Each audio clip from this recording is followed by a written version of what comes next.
नमस्कार, मैं हूं मनोज वाजपेयी और आज मैं आपको सुनाने जा रहा हूं उस व्यक्ति की कहानी जिसका जन्म तो भारतवर्ष में हुआ, लेकिन उन्होंने भारत ही नहीं दुनिया के इतिहास, भूगोल, दर्शन, आचार, विचार को पहले जैसा नहीं रहने दिया।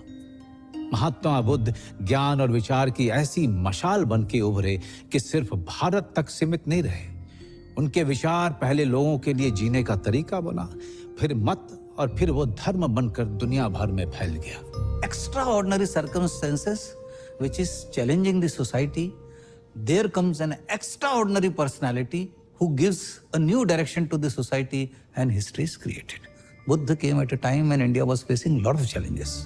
मैत्री का कंसेप्ट है, जब मुद्दता का जो कंसेप्ट है, देन माइंडफुलनेस है, विपස්සना है ना, ये पूरी दुनिया में इसलिए ये इतना आगे बढ़ी क्योंकि they are so simple yet so logical yet so meaningful yet so effective. राजमहल की संपूर्ण सुख सुविधा के बीच जब जीवन का यह कष्टकर स्वरूप राजकुमार सिद्धार्थ के सामने नहीं आया था, तब भी उनमें एक तत्व सर्वाधिक था, जिज्ञासा का।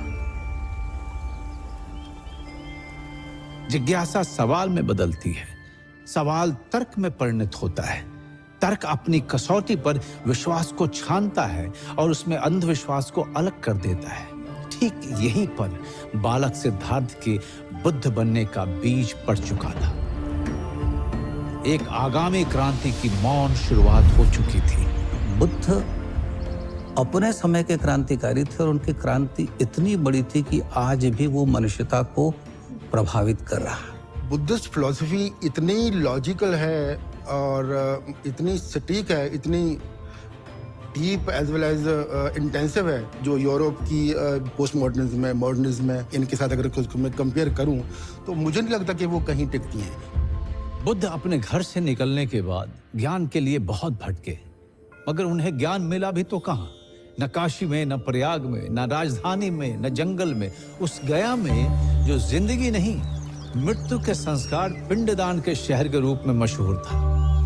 तो इस गया में एक पीपल के पेड़ के नीचे बुद्ध निर्वाण या ज्ञान पाते हैं। इसी कारण वो स्थान बोध गया कहलाता है।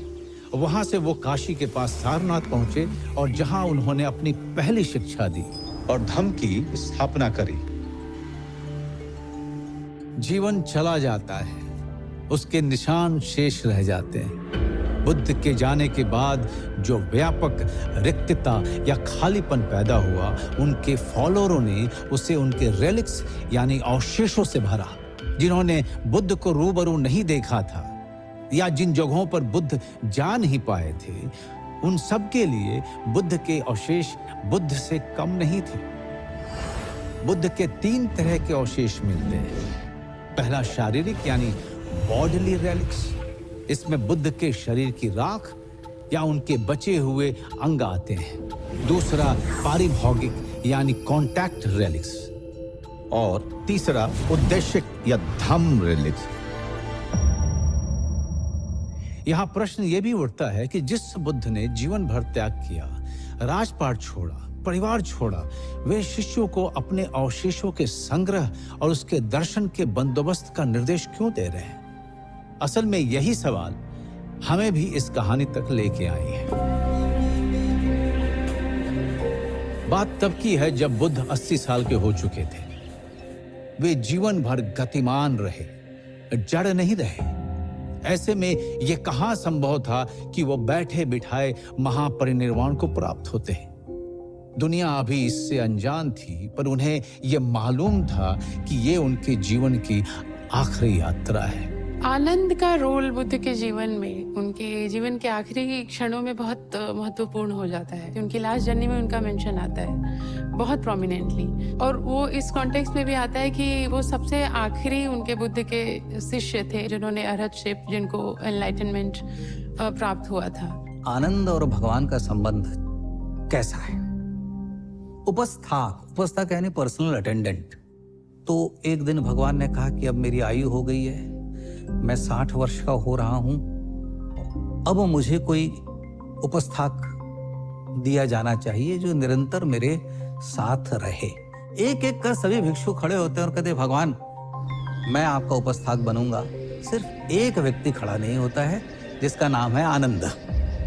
आनंद बैठे हुए हैं, भगवान के चचेरे भाई बैठे हुए हैं, वो खड़े नहीं होते। तो सबने आनंद की ओर देखा तो आनंद खड़े हुए कि मैं भगवान का उपस्थाक बन सकता हूं, लेकिन मेरी कुछ शर्तें हैं। एक शर्त कि भगवान, कोई यदि आमंत्रण मेरे पास आए और मैं उस आमंत्रण को स्वीकार करूं तो उस आमंत्रण को आप स्वीकार करेंगे, वरना मेरी कौन सा